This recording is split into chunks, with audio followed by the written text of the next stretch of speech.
კონკურენტ კურიერს 9 საათზე. რეპერების გახმაურებული საქმე ახალი პოლიტიკური მოთხოვნების და ინიციატივის მიზეზი გახდა. საპარლამენტო ოპოზიცია მუსიკოსების საქმეში ჩართული თანამდებობის პირების პოლიტიკური პასუხისგებლობის საკითხს აყენებს.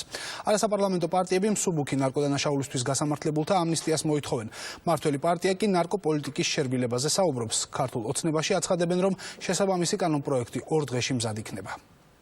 ვიღაცების პოზიციებზე ვართ დამოკიდებული და საზოგადოების ხმა აქამდე ესე მკაფიოდ არ ჟღერდა და არ ესმოდა ხელისუფლებას მხოლოდ ბექა წიქარიშვილი მართველი პარტიის დაგვიანებულ და არასწორ ქმედებებზე მიუთითებს. მოძრაობა თეთრი ხმაურის დამფუძნებლისთვის ხელისუფლების გადაწყვეტილებები გაუგებარია. ბექა წიქარიშვილი საკონსტიტუციო სასამართლოში ერთ-ერთი მოსარჩელე იყო, რომელიც მცირე რაოდენობის მარიხუანას მოხმარებისთვის საპატიმრო საშელის გაუქმებას ითხოვდა. ორგანიზაციის აქტივისტი მიიჩნევს, რომ ნაცვლად საკონსტიტუციო სასამართლოს გადაწყვეტილების აღსრულებისა და კანონმდებლობის ლიბერალიზაციისა 2015 წლის შემდეგ ძალოვანმა უწყებებმა ნარკოტიკის ჩადების პოლიტიკა აქტიურად განაგრძეს. ეს არის მხოლოდ ბერკეტი ძალოვანი უწყებების ხელში, რომ აკონტროლონ საზოგადოება პირველ რიგში, აკონტროლონ ქმედებები ადამიანების. პარლამენტში მმართველმა პარტიამ დღეს უკვე დაანონსა, რომ ნარკოპოლიტიკის ლიბერალიზაციისთვის კანონპროექტი ბოლო შესწორებებს გადის. უმრავლესობას არც ის დაუმალავს, რომ კანონმდებლობაში დაჩქარებული წესით ცვლილებების წარდგენა პრემიერისა და ვიცე-პრემიერის განცხადებებმა განაპირობა. ქართულ ოცნებაში ცვლილებების შინაარს არ აკონკრეტებენ, თუმცა ირწმუნებიან, რომ მცირე რაოდენობით ნარკოტიკული საშუალების მოხმარება საპატიმრო საშელის მიზეზი აღარ გახდება. ჰუმანური ნარკოპოლიტიკა ეს არ ნიშნავს პოპულარიზაციას, ეს არ ნიშნავს ლეგალიზაციას, ეს არ ნიშნავს ტოლერანტულ დამოკიდებულებას ნარკოტიკის მოხმარების მიმართ, ეს ნიშნავს ერთ-ერთ რამეს, რომ ნარკოდამოკიდებული ადამიანი არ უნდა იჯდეს ციხეში. ამ კუთხით წავალთ. კანონპროექტის ინიცირებამდე მმართველმა პარტიამ ნარკოპოლიტიკის გადახედვის აუცილებლობაში მისივე თანაგუნდელები უნდა დაარწმუნოს. უმრავლესობის ნაწილი ნარკოპოლიტიკის ლიბერალიზაციას ეწინააღმდეგება და ახალგაზრდებისთვის მოსალოდნელ საფრთხეებზე საუბრობს. ლიბერალიზაცია უნდა იყოს სასჯელის გამოყენების თვალსაზრისით, მაგრამ ის, რომ ამ პროცესით ჩვენ წავახალისოთ და მივიღოთ ქვეყანა, სადაც ნარკოტიკები ბოდიში და მოსულა, ჩემთვის არ მოსულა. ნარკოპოლიტიკის გადახედვას ეთანხმებიან, თუმცა საპარლამენტო ოპოზიციაში დღეს სისტემურ პრობლემებზე მიუთითებდნენ.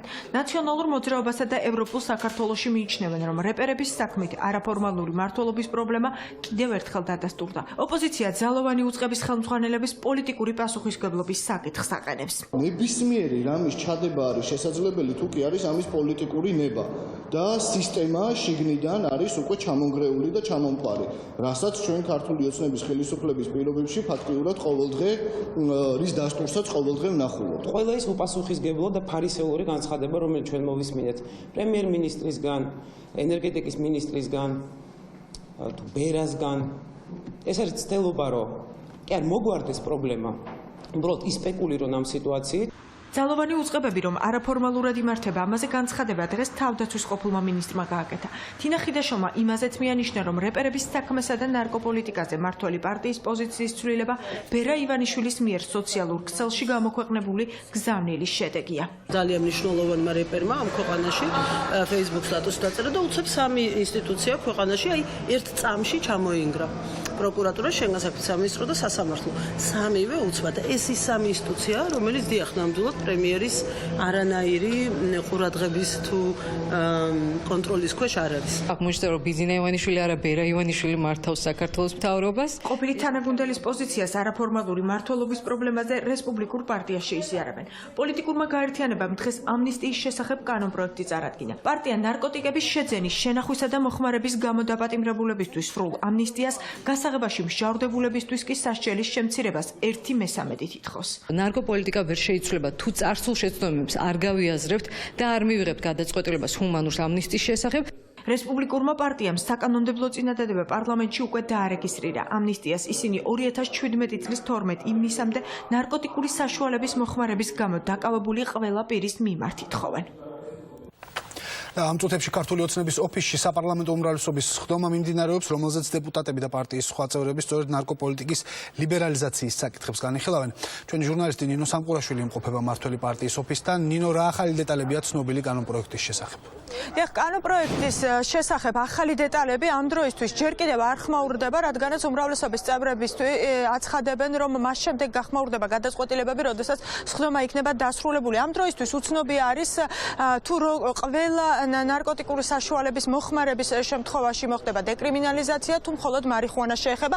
ასევე უცნობია თუ რა მიდგომა ექნება მმართველ გუნდს ადმინისტრაციულ ჯარიმებთან მიმართებაში. ასევე მმართველი გუნდის წევრები უკვე 1 საათზე მეტია რაც მსჯელობენ და მმართველმა გუნდმა თავიანთი თანაგუნდელები უნდა დაარწმუნონ იმაში, რომ ნარკოპოლიტიკის ლიბერალიზაცია ქვეყანაში აუცილებელია. უმრავლესობის ნაწილი ეწინააღმდეგება იმას, რომ ქვეყანაში მოხდეს ნარკოპოლიტიკის ლიბერალიზაცია. არც ის უნდა ვიქცეთ ჩვენ ახლა, რომ ძევლები გავხდეთ პოლიციის პრესტიჟის და არც მეორე უკიდურესობაში უნდა გადავარდეთ და ახლა ყველამ არ უნდა იძახოს ჩამიდეს. ჩემი აზრია, რომ ზომიერება დავიცვათ ამაში და არ მოხდეს ამით წახალისება ერთის მხრივ, მეორე მხრივ არ მოხდეს დათრგუნვა ადამიანის და მისი ცხოვრების გამწარება. პოზიცია რა საკმაოდ ლიბერალურია და უფრო მეტი, ასე ვთქვათ, ლიბერალიზმი უკვე არ არის მისაღები. ყოველ შემთხვევაში ჩვენ მოვისმენთ წარმოქმნილ ინიციატივას, თუ ეს ხელს არ შეუწყობს იმას, რომ ნარკოტიკები იქნება ქვეყანაში პირველად ხელმისაწვდომი და ხელს არ შეუწყობს ნარკოტიკების გავრცელებას, მაშინ ნახოთ. ჩვენ მხარს უჭერთ ნარკოპოლიტიკის ჰუმანიზაციას, რომელიც დგას პრევენციაზე და დაიცავს მომავალთაობას ნარკოტიკების ზიანისგან, რომელიც ასევე იცავს მომხმარებელთა ინტერესებს და უზრუნველყოფს მათ ხელმისაწვდომობას ზიანის შემცირებისა და რეაბილიტაციის სერვისებზე და რომელშიც არანაირი კომპრომისი არ იქნება ნარკოტიკებით უკანონო ვაჭრობასა და ორგანიზებულ ნარკოდანაშაულთან. ნარკოპოლიტიკის ლიბერალიზაციასთან დაკავშირებით კანონპროექტთა პაკეტი პარლამენტში 4 შაბათს იქნება ინიცირებული. დიდი მადლობა, ეს ნინო სამყურაშვილი იყო. მარეგულირებელი კომისიის გადაწყვეტილების მიუხედავად საქართველოს მოსახლეობას შესაძლოა ელექტროენერგიის გაძვირებული ტარიფის გადახდა მაინც მოუწიოს. თელასის მფლობელი რუსული კომპანია ინტერაო საარბიტრაჟო სასამართლოში ჩივის. სატარიფო პოლიტიკის გადახედვის პარალელურად ენერგოკომპანია საქართველოს ხელისუფლებისგან დღეს არსებული ტარიფის გამო მიყენებული ზარალის ანაზღაურებას მოითხოვს, რომლის ცვლილებაზეც სემეგმა უარი თქვა. მოუწევს თუ არა მოსახლეობას ელექტროენერგიაში ყოველთვიურად უფრო მეტის გადახდა სტოკჰოლმის სასამართლოს გადაწყვეტილებაზეა დამოკიდებული. რუსულმა ენერგოკომპანია ინტერაომ, რომელიც საქართველოს ხელისუფლებისგან დენის საფასურის გაზრდას მოითხოვს, საარბიტრაჟო სასამართლოს სარჩელით უკვე მიმართა.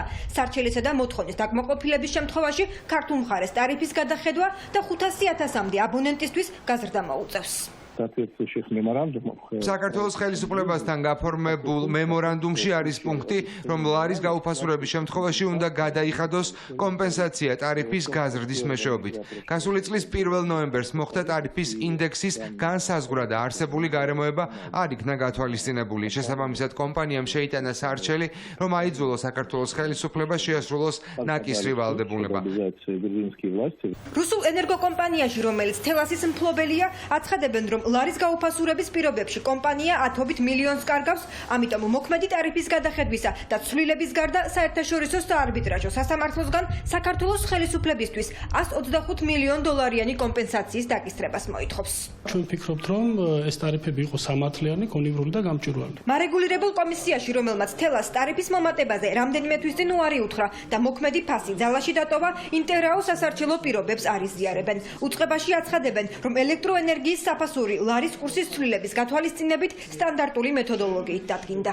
კომპანიას უნდა ჰქონდეს ის ტარიფი, რომელიც არის განსაზღვრული მეთოდოლოგიით, ხოლო მეთოდოლოგიით განსაზღვრულია ისეთი სატარიფო განაკვეთები, რომელიც არის კონივრული და სამართლიანი. ჩვენ ეს მიდგომა გამოვიყენეთ ყველა კომპანიასთან მიმართებაში, არა მარტო თელასთან მიმართებაში, იგივე მიდგომა გამოვიყენეთ ენერგოპრო ჯორჯიასთან მიმართებაში. იუსტიციის სამინისტროში სასამართლოს შეტყობინება უკვე მიიღეს, თუმცა არც წულუკიანის უწყებაში და არც ენერგეტიკის სამინისტროში ინტერაო სასარჩელო მოთხოვნებს დეტალურად ჯერ არ იცნობენ.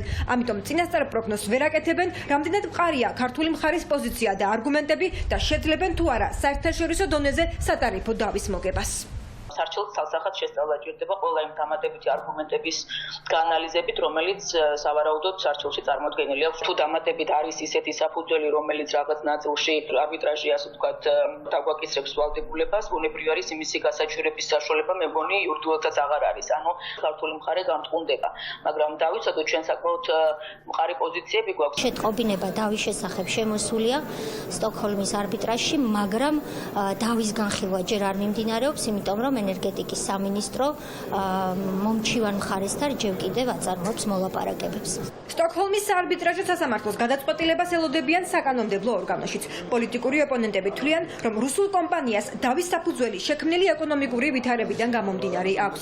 ეს კი საქართველოს არასწორი ეკონომიკური და ენერგოპოლიტიკის შედეგია. ტარიფების მატება პირდაპირ არის საქართველოს მთავრობის უგუნური ენერგოპოლიტიკის ასე ვთქვათ, შედეგი, როდესაც ამ 4 წლის განმავლობაში ენერგეტიკის სექტორი გააჩერეს ფაქტობრივად, გავხდით იმპორტიორი ქვეყანა, 10 მილიონობით დოლარს ვიხდით წელიწადში ელექტროენერგიის შესასყიდად. ქართული ოცნების პოპულიზმი გამოიხატა იმაში, რომ დროებით მათ შეამცირეს ტარიფი, რამაც დაარღვია აწყობილი ეკონომიკური ციკლი ენერგეტიკაში, შემდეგ მათ ტარიფი გაზარდეს, მაგრამ ამავდროულად გაართულეს ურთიერთობა ენერგეტიკული სექტორის ოპერატორებთან. მარეგულირებელმა კომისიამ თელას მიმდინარე წლის დენის ტარიფი გასული წლის დეკემბერში დაუდგინა.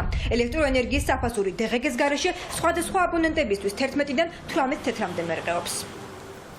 4 გუნდის 6 მონაწილე დღეს X ფაქტორის კონკურსანტებს კიდევ ერთი დაძაბული ლაივ კონცერტი ელოდებათ, რაც უფრო ცოტა დრო რჩება მეგაშოუს დასრულებამდე, მით უფრო იძაბება ვითარება პროექტში. და რა ელოდება რუსთავიორის მაყურებელს და რა ხდება დიდ საკონცერტო დარბაზში შოუს დაწყებამდე, ამის შესახებ სალომე ბენაშვილი საუბრობს, რომელიც ფილარმონიაში იმყოფება. სალომე, გისმენთ. მოგესალმებით ტრადიციულად თბილისის დიდი საკონცერტო დარბაზიდან. ამ დროისთვის 6 კონკურსანტი ემზადება უკვე სცენაზე გამოსასვლელად და რუსთავიორის მაყურებელთან შესახვედრად. მაყურებელს შევახსენებ, რომ 2 ლაივ შოუს განმავლობაში პროექტს უკვე გამოაკლდა 2 კონკურსანტი, შესაბამისად რაც უფრო დრო გადის, კიდევ უფრო მატულობს კონკურენციას და შესაბამისად მღელვარებას, როგორც კონკურსანტებს შორის, ასევე მენტორებშიც, რადგან ისინი ერთმანეთის კონკურენტებიც არიან, მენტორებს გულისხმობ და ალბათ კიდევ ერთხელ უნდა შევახსენოთ ისიც, რომ 2 მენტორს დარჩა 2 კონკურსანტი, ხოლო სტეფანეს და სოფონი ჟარაძეს მხოლოდ თითო კონკურსანტი დარჩათ.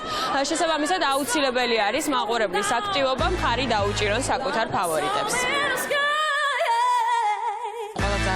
მონაწილეა დარჩენილი და ძალიან რთულია, რომ აი ვიღაცა რო ვარდება ნებისმიერ შემთხვევაში არის გულის დაწყვეტა და მართლა ძალიან რთულია და ცუდია ეს.